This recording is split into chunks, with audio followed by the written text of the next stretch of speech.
Hey guys, Stock Saturday, and it's been funny all week really. Sort of reporting since Thursday last week rather than Friday, of course, because I had a bit of time off. So Friday was actually quite a good week, but yeah, up 27,000 ish. Um, about 4.7%. Rather strong. S&P, not including Friday, I suppose, is up 0.94%. So it's done quite well. I suppose if you include Friday, it's up, well, still 0.794%. So it was fairly flat, I suppose.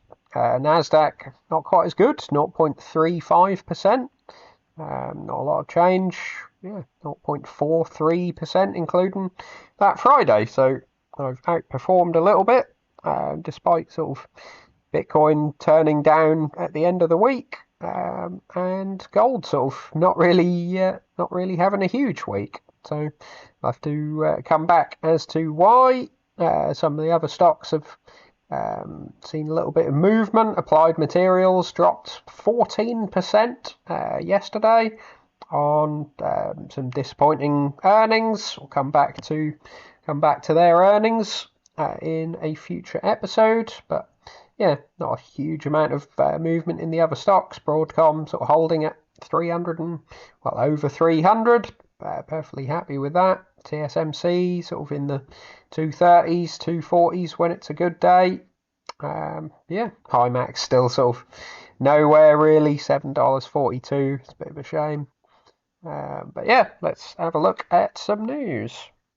So just a quick snippet from TSMC. Always check on the monthly revenue. I think this is sort of one of the most up-to-date bits of news you can get on the sort of a broad market scale.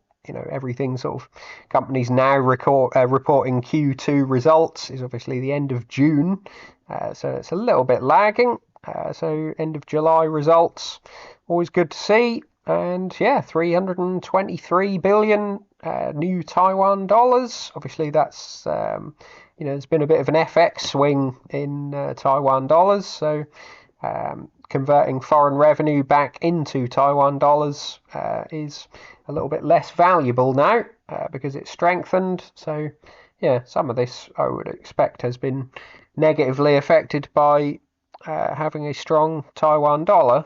But yes, 25.8% up year on year. We're not sort of getting the 40s, mid 40% gains on previous year because you're having, last year was a very good year for AI. So being 26% up from those good months is pretty strong still. Even if we carry on sort of getting anything like this, even 10 to 20% in the longer term, we'd be very, very happy with that, considering they said 2025 largely was going to be flat to slightly up. I think they said that about 2024 as well, so very much understating the impact of AI. So it's gold miner week, of course. Gold miners being a very large portion of my portfolio still, largely due to sort of Coeur mining increasing a hell of a lot. It's largest position in my ISA and reasonably large options position, and they had pretty strong earnings. That wasn't really a surprise. They haven't got anything too controversial going on with their mines. They made their acquisition, and that's sort of somewhat digested now, as we say, and they're just producing.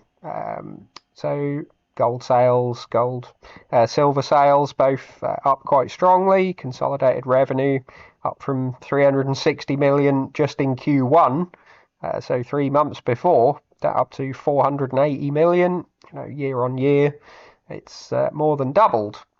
Obviously, the don't think the acquisition had closed back then, so yeah, there's share issuance to be thought about there. Weighted average shares outstanding 640 million compared to 400. So yeah, there has been a lot of dilution, of course, to make that acquisition. But yeah, costs up. G&A is actually down from last quarter, so that's always very, very good. Costs, direct costs increasing, but sort of marketing and admin people and all that doesn't really need to increase all that much with with increased revenue. So that's where you get a bit of that sort of operating leverage. And net income, 70.7 million compared to sort of always being in the 30s and 40s for the last year. And, going back into this quarter last year, 1.4 million when they were sort of in their building phase, and we were saying the future will come eventually. Now the future is, pretty much here, 70 million for one quarter. And adjusted net income, 127 million. Have a quick check on that. And then, EBITDA and adjusted EBITDA, obviously much, much higher. Total debt, 380 million compared to 498 and sort of 590 into the 600s before. So total debt is coming down quite drastically, and cash up, 33 million. So yeah, it's all looking very strong on a balance sheet basis. Also, very strong production as well, 108,487 in gold ounces produced compared to 86 previous quarter, and sort of in the 90s at the peak. 4.7 million ounces of silver. This is with the acquisition now, so it is going to be pretty strong. But yeah, sort of 3.2 million. It was worth the acquisition. And adjusted cost per gold ounce is down on last quarter, but up from a couple of the previous quarters. Similarly on silver, because the new mine is a very, very cheap mine indeed. Costs, this is sort of cash cost, not all in sustaining cost. But yeah, 1341 down from down pretty much every quarter for the last year. So that's a very very low cash cost. I do wish they would report all in sustaining cost though. So just noting their acquired mine in Mexico, Las Chispas, 1.5, nearly 1.5 million ounces in Q2. This is basically sort of what it's going to be going forward. The Q1 number was only a part Q1, of course. And yeah, the cash cost of $8.94. So that's where the reduction in cost per ounce has come from. It's rather a cheap gold mine, silver mine rather. They do some gold, 16,000 ounces produced, and an $894 cash cost. So basically, it's a solid mine. So just looking at their 2025 guidance, it's reaffirmed. No changes here. Still got 380,000 to 440,000 ounces of gold. Sort of was hoping it would be on the higher end of that for 2025. Get some good numbers on the board, and hopefully get a bit of PE expansion. Given that they've got no real issues, it seems, coming up. They're sort of obviously doing buybacks, which does, when you've got people sort of buying the shares and then you're doing buybacks at the same time, including a relatively low PE or sort of forward PE based on, current gold prices, then it does do wonders for the price, rather than sort of paying dividends, which I think I would rather they're doing the buybacks, to be honest. And yeah, silver 16.7 to 20.25 million ounces. They were originally talking about sort of 22 after the acquisition, so that is a little bit of a disappointment. We'll have to see what they give for 2026. Kind of hoping they would sort of give 2026 now. I think Fresnillo are given 26 and 27 guidance, so yeah, would be nice to have that. And adjusted costs is sort of still per mine. Some of them are quite expensive. Kensington, sort of 1,700 to 1,900, and this is basically cash cost as well. So that is a very, very expensive mine. Probably not unprofitable, but you know, barely worth doing.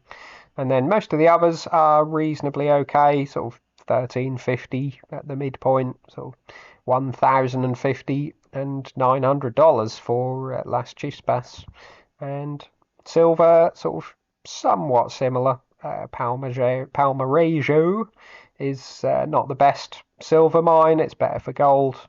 And yeah, the others are sort of okay. But the acquisition of this Las Chispas has helped a great deal.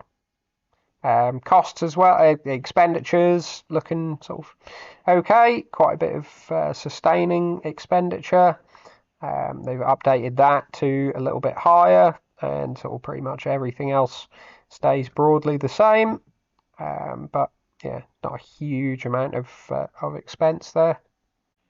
So basically, they're looking really strong. Can see why the price is really moving. I am sort of slowly taking profit as the price moves up, because it is getting more towards my kind of goals that I had when I when I was originally thinking buying them sort of back in the $3 I think range. So they have done remarkably well. The ISA position is up over 300%, and I've always been thinking of them as a sort of like 400,000 ounces, but times 1,700 dollar all-in sustaining cost. So you're making about $1,500 cash cost per ounce. Maybe $1,700 if price stays where it is.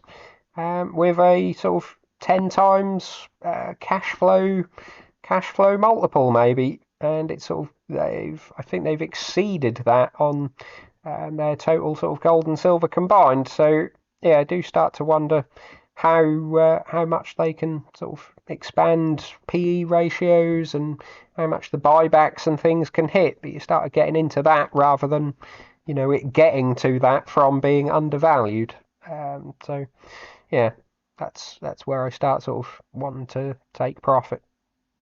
So still rather the opposite with Equinox. I still sort of consider them, a long way off fair value in terms of their sort of production times by the profit after all-in sustaining cost multiplied by a reasonable multiple. They're still quite a long way off that. They've made an acquisition and sort of digesting that. They've also built a new mine that isn't going all that well.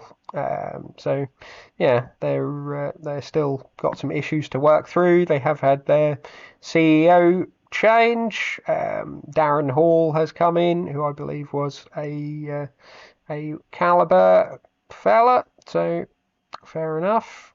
Greg, they have let go and sort of said he'd done a wonderful job. It's sort of a little bit like, I call it football managers leaving by mutual consent. They're obviously not all that happy with the way things have gone. But yeah, they're looking at 219,000 ounces of gold, which we did have that news a couple of weeks ago. It's not the best number, but they're hoping for a positive 2026. And they keep sort of giving all, various numbers without the caliber mining assets. If they'd have held them, if they'd have owned them from the beginning of 2025, this is what we would have made and everything. I still think this is probably a quarter to ignore, basically. They're looking at 11 cents adjusted earnings per share, so that's not great. Net income of 23 million. There's some adjustments to that. They would say 56.7 million, but yeah, not the best quarter really. All-in sustaining cost as well, absolutely dreadful. They were saying the first half of this year would be around 1,700 which would mean this quarter had to be about $1,500, and that has not happened. We got $1,959 all in sustaining costs. So yeah, not ideal at all. Obviously, gold being 3,200 to 3,300 for most of that quarter has helped a great deal. Obviously, if gold price had have taken a pullback, this would have been a net loss. So gold price is sort of doing the heavy lifting, and they're still sort of saying second half of the year should be good. Ross Beatty, the founder, said, Q3 and Q4 are always good quarters for Equinox because of the sort of South American weather, basically. But yeah, not absolutely ideal. Obviously, balance sheet is somewhat starting to improve. Cash and cash equivalents up to 406 million from 172, but net debt is slightly up. So yeah, a little bit frustrating. Guidance has stayed exactly the same, I believe. Consolidated guidance 785 to 915, including the Calibre mining projects. So that's pretty awful. They were talking about 1 million ounces before they acquired Calibre. So yeah, that's not good. We seem to be having the 1 million ounce target even with making a large acquisition and having shares outstanding going up 60%. And yeah, they just keep sort of saying that's behind us now. We've sort of given our poor guidance and let's go from here, basically. So yeah, pretty awful. So their adjusted net profit from 23.8 to 56.7 million largely sort of comes from non-recurring charges, which I suppose we should, some of these you should maybe sort of look past. Obviously, tax expense, if it's a non-recurring charge, a little bit up in the air.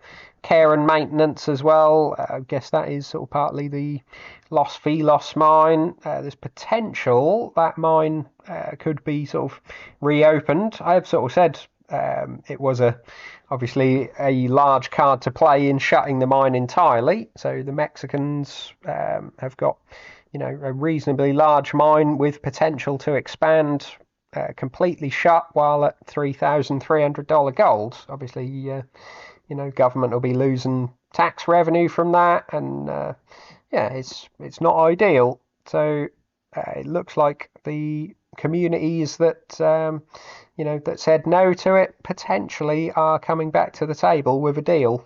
Maybe they thought Equinox were bluffing, saying that they would shut the mine, and yeah, they have completely shut it. So paying 8 million, I suppose, in part to keep that shut.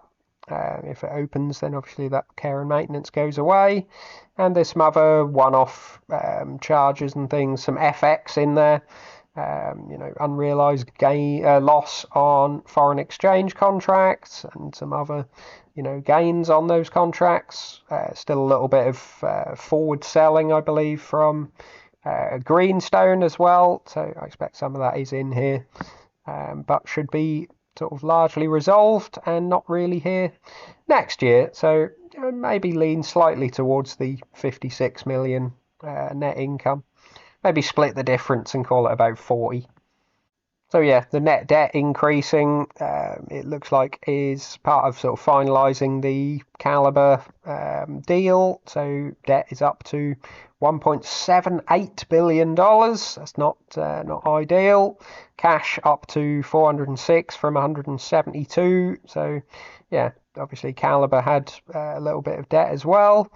They had some cash, but overall a little bit worse off. But obviously they are still, even if they do have high all-in sustaining costs, that's coming down, and they are still cash flow producing mines. So we should start to sort of work off a little bit of that debt.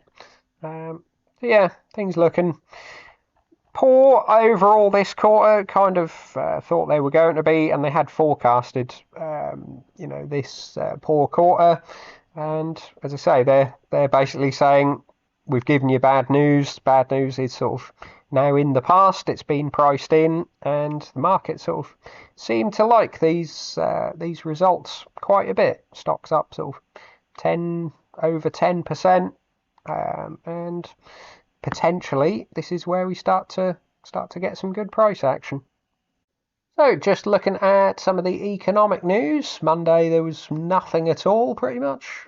Tuesday we had some sort of okay looking UK news, really. 238,000 jobs added in 3 months. This is sort of our payrolls change, but we do it in 3 monthly rather than 1 month. So 238,000 is pretty good. Unemployment claimants down 6,200. So that's pretty good. Some of these are June and some July numbers. Earnings slightly worse than expected, but we don't really want earnings up 4.6%. Per year. That just sort of causes inflation. You want it kind of a little bit steadier. US CPI rather sort of came in pretty much in line with expectations. Core slightly higher, but headline slightly lower. So yeah, a little bit of a mixed bag. And then we got UK GDP numbers as well, sort of across the board, slightly better than expected, albeit they are relatively poor numbers, I suppose. Year-on-year GDP 1.2%. It's not exactly mammoth growth, but if it's a bit better than expected, then I suppose that's good. US kind of got a bit of a shock, kind of poor reporting again on PPI. 0.9% on core and headline PPI for 1 month. And I didn't realise part of PPI is basically stock market returns. I saw it described as portfolio management, which, to call this producer price index, I'm not sure what sort of portfolio management really counts towards producer prices. People talk about this as if it is basically production of goods and commodities and things, and portfolio management has got nothing at all to do with that. I think, not sure how much of a component it is of PPI, but I think it was 5.8%. So obviously, however much of a contributor it is, something that's 5.8% up on the month is going to have an effect on this being 0.9. Job numbers as well, looking very similar, and retail sales sort of pretty much in line with expectations. So portfolio wise, as I say, I'm sort of starting to take a little bit of profit on Coeur mining, because it's with the options as well, it's about £87,000, and I'm not sure I want sort of nearly 20% of the portfolio in one mining stock. So I'm starting to reduce that down a little bit. Fundamentals, as I say, looking very robust, and price sort of starting to reflect those fundamentals now. So to go sort of much further from here, you're really just looking at silver price and gold price increasing, probably more on the silver price, or PE expansion. So not sure I want a sort of £87,000 bet on that happening, basically. Clean Spark, sort of still under $10, not looking great. Fresnillo, holding around sort of £17, which is incredibly strong, really. Need to have a look at their earnings. Right platforms, sort of very, very up and down at the moment. As I say, Equinox Gold has suddenly had a little bit of life come into it. 2% up on Friday, but I believe 14% up on Thursday. So rather strong. And IREN sort of had a really nice end to the week. Sort of hit pretty much $20, over $20 at one point, and has ended at almost $20. So rather strong. Looking at Pan American, still looking pretty strong, 31.74, and KGHM sort of bubbling along. Copper sort of not really doing a huge amount at the moment. And yeah, the option side with IREN rocketing up to sort of over $20, it's created a bit of volatility. So the options love that volatility, even if it sort of comes back down again. And yeah, that's looking a very, very strong position, over 1,000% in the green. Didn't sell any. That's sort of potentially coming in the next week or two if we keep getting decent price. Might sort of sell another 40, 50 contracts maybe, take a little bit more profit. Not really wanting to sell the whole lot until we get a sort of a decent AI deal, ideally. Coeur mining, as I say, I did take a little bit of profit. I think I had 70 contracts, sold that down to 63. Not something I'm going to absolutely pile out of, because I'm still expecting a decent move coming on silver at some point, and I think that would sort of send it rocketing, and then I would be selling, a great deal of this. Equinox has suddenly gone from, in the red a few thousand to 9,000 in the green. Not something I want to sort of be taking profit on just yet. I've got some still reasonable hopes for Equinox, and these have got a year and a half to run nearly. So yeah, hoping for a solid 2026, and these to could potentially become the largest position in this portfolio. Hive still sort of going nowhere really. It really needs a push up on Bitcoin in quite short order, but we're not seeing that just yet. Himax, Riot has come down as well, kind of needing the same thing. They need an AI deal as well, really. We got a large AI deal from TerraWolf, so it does seem I'm in all the miners that aren't getting a decent AI deal. Hopefully this is, the market hotting up and sort of them just biding their time, rather than sort of them having poor sites and no one wanting to do a deal with them. Himax still a sort of tiny position now that they've crashed in price, and Cypher sort of slightly moving up. CleanSpark is because CleanSpark are their mid-November contracts, so only got three months to go, and that is for CleanSpark to get to $20 or more, and they're at $9.75. So in 3 months, that's starting to look like a bit of a tall order. If they were sort of mid-January, I think these would be looking a little bit better. But yeah, in 3 months, it's not looking quite so likely. But yeah, that's the portfolio. Still about 65,000 of this to come out sometime next month to pay off the mortgage. So yeah, that'll get a little bit smaller, but hopefully we can have some decent gain to offset that. Leave your thoughts in comments below, and like and subscribe. See you soon.